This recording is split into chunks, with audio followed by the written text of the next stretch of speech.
Gel gel. Çok güzel hikayelerim var sana. Çok güzel hikayelerim var bu akşam. Bu sohbet duruyor mu durmuyor. Tamam, sohbet gitmiş, önemli değil. Şimdi bu akşam biraz daha geriye gideceğiz. Geçmişten bahsedeceğiz.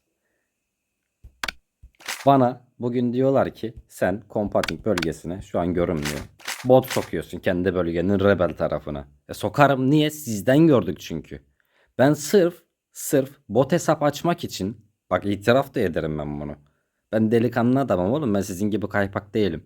Sırf bot hesap açmak için, size karşılık vermek için bilgisayar satın aldım. Gittim bilgisayar aldım ki bot hesap açayım, sizin yaptığınız gibi bot sokayım diye. Niye? Benim bölgemin her tarafı, şu ayarlar kısmı, sol üstteki ayarlar kısmı hepsi açıkken benim bölgeme biz savunmaya giremeyelim diye 20 tane bot soktunuz çünkü zamanında. Taht savaşına bot soktunuz. Bedava puan kasmak için. Bu bot olayını en başta siz başlattınız. Biz bot falan kullanmıyorduk. Ben asla bot kullanmıyordum öncesinde. Bu bot olayını başlattılar. Ondan sonra ben de gittim bilgisayar satın aldım ki sırf size karşılık verebilmek için, bu orospu çocuklarına karşılık verebilmek için bilgisayar satın alıp bot hesap açtım. Bunların yaptığını kendilerine yapayım diye. Şimdi ben bunu yaptığım için de ağlıyorlar. Sen bot kullanıyorsun, sen öylesin, sen böylesin. Lan oğlum, siz başlattınız. Niye ben kullanınca sıkıntı oldu? Niye ağlamaya başladınız şimdi? Bak neyse, bu bambaşka bir hikaye. Çok da önemli bir şey de değil. Ben size ne anlatacağım bu akşam? Bu bu çok yalaka bir orospu çocuğu. Bu çocuk gördüğünüz en yalaka insan olabilir. Yalaka sıralamasında birinci bu. İkinci de bu. İkinci asil. Bu çocuk da yalama sıralamasında ikinci. Niye? Bu hesabın asıl sahibi Malezyalı bir orospu çocuğu. Şimdi konuya nereden geleceğim? Bu Malezyalı orospu çocuğu oyuna başladığında bizim birliğimizde değildi. Başka bir birlikteydi. Bana yazdı. Öncesinde ben bunu çağırmıştım. Birliğe davet ettim. Gel dedim, bizimle beraber oyna. Önce kabul etmedi. Sonra kendisi bana mesaj attı. Burada kimse İngilizce bilmiyor. Başka bir dil konuşuyorlar. Ben sizin birliğinize katılabilir miyim diye. Malezyalı'dan bahsediyorum. Bu hesabın eski sahibi, asıl sahibi daha doğrusu. Dedim ki gel bizimle beraber oyna. Bu bizim birliğimize geldi. Ben bunu kendi WhatsApp konuşma grubumuza da ekledim. Orada arkadaş olduk. Ben buna bir yandan oyunu gösteriyorum, bir yandan hesabına giriyorum. Neyi nasıl yapması gerektiğini öğreterek, kendim yaparak gösteriyorum. Bu gördüğünüz petlerin hepsini ben yaptım. Bu ürünlerin birçoğunu ben yaptım. Tılsımlarını ben yaptım. Yıldız taşlarını ben yaptım. Hesap zaten 16-17 milyon olana kadar komple benim elimdeydi. Neyse, bunlar da önemli değil. Asıl konu şu. Bu Malezyalı orospu çocuğu bizimle beraber oynarken bu yalaka amına kodumun oğlu buna mesaj atmaya başlıyor. WhatsApp'tan konuşmaya başlıyorlar. Artık bu yalaka nasıl yaladıysa Malezyalı bizim WhatsApp'ta konuştuklarımızı buna gönderiyor. Yani ajanlık yapıyor. Bizim konuştuklarımızı gönderiyor. Bizim bazı hesaplarımızın, birkaç kişinin hesabının şifresi var. Benim hesabımda dahil. Bizim hesaplarımızı giriş yapıyor. Bizim istatistiklerimizi buna gönderiyor. Biz arkadaşken. Bunların hepsi biz arkadaşken oluyor. Ee, Gidiyor. Hainlik yapıyor. Biz bunlarla zaten savaş içindeyiz. Hep savaş içindeydik. Bir iki kere anlaşma yaptık. O anlaşmayı da kendileri yüzünden bozuldu, o anlaşmalar. Geleceğim, oraya da geleceğim. Neyse. Bu Malezyalı orospu çocuğu bizim istatistiklerimizi düşmana veriyor bir yandan. Bir yandan da benden öğrendiklerini de onlara anlatıyor. Ne zaman? Mart 2025. 14 Mart 2025'te benim istatistiklerim, benim hesabımın istatistiklerinin ekran görüntüsünü alıp, benim gruba attığım fotoğraf değil bu. Kendisi giriyor benim hesabıma. Benim istatistiklerime ekran görüntüsü alıyor. Gidiyor adamlara atıyor. Aynı gün birkaç kişinin daha hesabına gelip istatistikleri alıyor, onlara atıyor. Biz bu olaylar olurken, bu orospu çocukluğunu yaparken hala arkadaşız. Mart ayından sonra artık bir yerden sonra aramıza soğukluk girmeye başlıyor bu Malezyalı orospu çocuğuyla. Yok işte benim pingim vardı. Ben zor oyun oynuyorum. Ben oyun oynayamıyorum. İşte ben Malezya'da yaşıyorum. Ben Avrupa sunucusunda oynayamam işte. Ondan sonra ben hesabı satacağım muhabbetlerine getirdi olayları. Ki en başta kendisi, ben eğer oyunu bırakırsam hesap senin Ali diyordu bana. Sonradan ne olduysa benim pingim var. Ben hesabı satacağım. Cart curt diye yalan söylemeye başladı. Bunun niye yalan söylediğini anlatacağım az sonra. Neyse. Aradan belli bir zaman sonra Haziran ayında olması lazım. Ya Mayıs ya Haziran ayında WhatsApp grubuna bir tane fotoğraf attı. Birisiyle konuşuyor. Güya birisiyle konuşuyor yalandan yere. İşte adam belli bir fiyat teklif ediyor. Bu kabul etmiyor. Daha yüksek fiyat istiyor.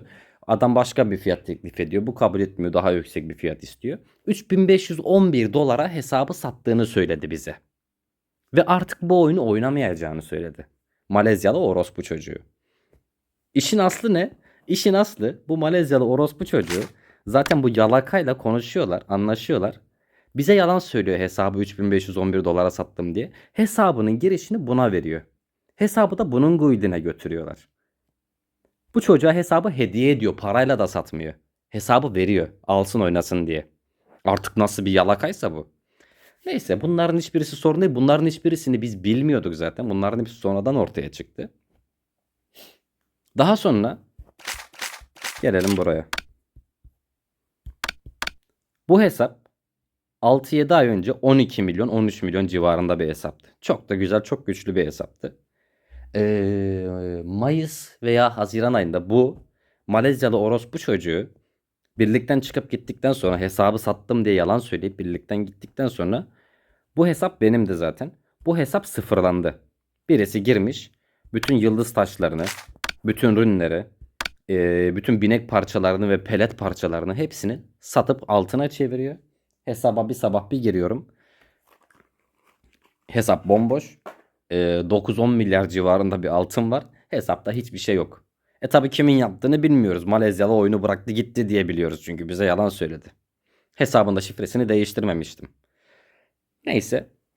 Ben kendi hesabımın şifresini değiştirmiştim. Allah'tan onu değiştirdim ki benim hesabımı sıfırlayamadılar. Bunlar böyle orospu çocuklar işte. Savaşarak kazanamadıklarını böyle kaypaklık yaparak nasıl diyeyim elimine etmeye çalışıyorlar. Neyse bu hesap sıfırlandı. Hiçbir sorun yok. Sine ile konuştuk. İtemlerin iade edilmeyeceğini söylediler. Yapacak bir şey yok dedik. Bir şekilde yavaş yavaş tekrardan yükseltilmeye başladı hesap. Daha sonra aradan belli bir zaman geçtikten sonra bundan bir önceki New Version etkinliğinden sonra yani bu Ruined Link değiştikten sonra biz bu yalaka orospu çocuğu ile anlaşma yapmaya karar verdik. 2 tane combating bölgesi bizim, bir tane combating bölgesi onların olacaktı. Bu şekilde anlaştık ve yaklaşık bir ay falan bu şekilde anlaşma devam etti. Bu bir ayda da şu an bu hesabın ismi Asil ya. Asil bizim birliğimizde oynuyordu. Geliyor bizim birliğimize. Daha doğrusu o vardı birlikte benden önce bile vardı hatta. Bizim birlikte oynuyor. Hesap yapıyor, hesap satıyor. Hesap yapıyor, hesap satıyor. Neyse bunlar önemli değil. Bu Malezyalı orospu çocuğunun bu tür bu kahpeliklerin hepsini yaptığını bilmesine rağmen hala onun arkadaşlarına devam ediyor. Onun hesabının girişini alıyor. O hesapla da oynuyor. Adamın bize yaptıklarına rağmen, bunu bilmesine rağmen hala onunla arkadaş olmaya devam edip bir de onun hesabıyla oynuyor. Bu da başka bir seviyedeki yalakalık. Neyse bu da önemli değil. Bu kahpe evladıyla yaptığımız anlaşma bir ay sürdükten sonra bunun eski birlik üyelerinden birisi globalde artık bütün bu olan biteni anlatıyor. Kanıtlarıyla beraber, fotoğraflı kanıtlarıyla beraber bütün bu yapılanların hepsini bana anlatıyor. Tabi doğal olarak ben de bu bütün yapılan kahpelikleri öğrendikten sonra bu orospu çocuklarıyla anlaşma olmayacağına karar verdiğim için anlaşmayı bozuyoruz, bölgemizi geri alıyoruz. Bütün olay bundan ibaret. Bir numaralı orospu çocuğu bu hesabın sahibi Malezyalı orospu çocuğu. 2 numaralı orospu çocuğu gidiyor onu yalıyor. Adamı bize hainlik yapmaya ikna ediyor. Hesabı sattım diye bize yalan söylüyorlar. Gidiyor bunun birliğinde oynuyor. Ve kendisine soruyorum. Bütün bunları öğrendikten sonra da kendisine önce mesaj attım. Anlaşmayı bozmadan önce. Dedim ki Apex hesabını sen mi sıfırladın? Onu itiraf et. Dedi ki evet ben sıfırladım dedi Apex hesabını. Hesabı sıfırlarken de video çekip kendi aralarında güle oynaya eğlenerek sıfırlayıklar. Neyse onu da geçtim. Hesabı kendisini sıfırladığını itiraf etti. Dedim ki bu Malezyalı orospu çocuğunun hesabını sen satın mı aldın Yoksa dedim başka bir şey mi var işin içinde ya da dedim başka birisi mi oynuyor? Bu kahpe diyor ki ben bu hesabı ne kadar dedi ya? 2500 dolar mı dedi? 3000 dolar mı dedi? Bak Malezyalı'yla çeliştiği duruma bak. Malezyalı 3511 dolara sattım diyor. Bu diyor ki 2500 dolara 3000 dolar civarında bir para söyledi bana. Mesajları silmediyse duruyordur. Telegram'daki mesajlar karşı taraftan silindiğinde sizden de siliniyor. Belki de silmiştir bilmiyorum. 2500-3000 dolara satın aldım. Ben oynuyorum. Bak hala yalan söylemeye devam ediyor. Her şeyi bilmeme rağmen. Bunların hepsi olunca anlaşmayı komple iptal ettik. Bu arada şunu da söyleyeyim. Malezyalı bunun adım gibi de eminim. Çünkü bu çocuğun maddi durumunu az çok bununla daha önce beraber konuşmuş, oturmuş, kalkmış insanlardan öğrendim. Bunun maddi durumu bu oyuna çok fazla para harcamaya müsait değil. Bu Malezyalı orospu evladı bunun birliğine gittiğinde bunun hesabı da güçlenmeye başlıyor. Niye? Yalaka. Gidiyor onu yalıyor kendisine top up yaptırıyor. Senin oynadığın hesap bile kendi cebinden çıkan parayla yapılmış bir hesap değil. O yüzden bu bir numaralı yalaka. İki numaralı yalaka bu asil. İki numaralı yalaka da o Malezyalı'nın hesabını Malezyalı'nın arkadaşına devam edip onu yalaya yalaya hesabı alıyor. Onunla oynamaya başlıyor. Kendisine dedim ki bizim birliğimizde oynuyor. Hesap bizim birliğimizde değil. Hesaba girip çıkıyor. Bunu biz zaten çok sonradan öğrendik. Kendisi itiraf etti en son ben oynuyorum diye. Kendisine dedim ki Compating de bize karşı giriyor. Bizi öldürmeye çalışıyor. Savaşıyor bizimle. Bizimle beraber sesli sohbette. Bu hesaba giriyor. Bizim karşımıza geçiyor. Bize vuruyor. Milletin dedim aklını karıştırma. Artık birliktekiler diyor ki bu ne yapıyor? Hani ne yaptığı belli değil. Karşımıza geçip niye bizimle savaşıyor diyor. Bizim birliğimizdeki oyuncular. Kendisine dedim ki bak milletin aklını karıştırıyorsun. Ya dedim git komple orada oyna onlarla beraber oyna. Ya da dedim gel düzgünce arkadaşlarının bizimle beraber oyna. Arkadaşlarının yanında oyna. Bana hiçbir şey diyemiyor sesli sohbette. Sesini bile çıkaramıyor. Nasıl bir korkaksa artık. Neyse. Kendisine dedim ki hatta bak sonrasında da dedim ki bak bana sorarsan gel dedim arkadaşlarının yanında kal. Gerek yok dedim böyle saçma sapan şeylere. Buna da iki tane bu konuşmaların hepsine iki tane de şahidim var. Her neyse. Kendisi gitmeyi tercih etti. Yaladığı adamın hesabıyla beraber düşmanla beraber oynamayı tercih etti. Siktirsin gitsin hiç önemli değil. Daha sonra da global sohbette işte arkadaşlarımız olsun diğerlerin olsun. Benim derdim Ali ile işte benim tek derdim o. Benim başka kimsenin derdim yok. Lan sen kimsin senin benden derdin olacak? Ben seni kaileye bile almıyorum. Sen yalakanın tekisin. Oynadığın hesap senin hesabın değil. Bir kuruş para harcayacak adam değilsin. Almışsın hazır hesabı oradan artistlik yapıyorsun. Yani sen kimsin amına koyayım. Neyse siktir edin. Bunlar da önemli değil. Sonuç olarak şu an bu sunucuda geldiğimiz durumun tüm sorumlusu öncelikle bu kaypak orospu evladı, yalaka orospu evladı. İkincisi hesabın ilk sahibi Malezyalı orospu evladı. Üçüncüsü bu kaypak yalaka asil. Bu üçü server'ı bu duruma getirdiyse ve ben şu an bot hesaplar kullanıyorsam bunun suçlusu ben değilim kardeşim. Siz beni istediğiniz gibi düşünebilirsiniz. Umurumda değil. Önce bir kendi dönüp yaptıklarınıza bakacaksınız. Bu adam niye böyle davranıyor diye düşüneceksiniz. Ondan sonra benimle konuşacaksınız. Bir de gitmişler. Bunların hiçbirisi yetmiyor. Şimdi hiçbir savaş kazanamıyorlar. Bunun üstüne gidiyorlar. Neyse o tarafa gitmeye gerek yok. Başka sonuca geçiş yapmayacağım. Bu Vega hesabına S50 miydi? Yanlış olmasın. Dur bir sigara yakayım geliyorum.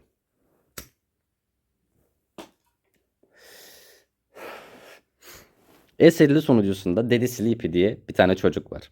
Kaç yaşında onu bile bilmiyorum. Ben adını bile bilmiyorum. Çocuğu tanımıyorum bile. Kendisi beni tanıyormuş. YouTube'daki abonelerime baktım. Bana da aboneymiş YouTube'da. Beni de yakından takip ediyor. İsmimi, soy ismimi biliyor çocuk. Soy ismimi. Ben daha çocuğun adını bilmiyorum. O kadar umurum değilsiniz yani. Bu Vega hesabını ona çağırıyorlar. Diyorlar ki gel bizim yardıma ihtiyacımız var burada. Burada savaş var biz baş edemiyoruz. Gel bize yardım et. Bu Sleepy geliyor Vega'nın hesabıyla. Akşamları bunlarla beraber savaşıyor. Bunların yanında savaşıyor. Bunlara yardım ediyor bizimle savaşarak.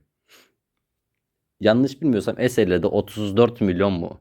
32 milyon öyle bir hesabı olması lazım. Dominik'in hesabına falan da giriyor.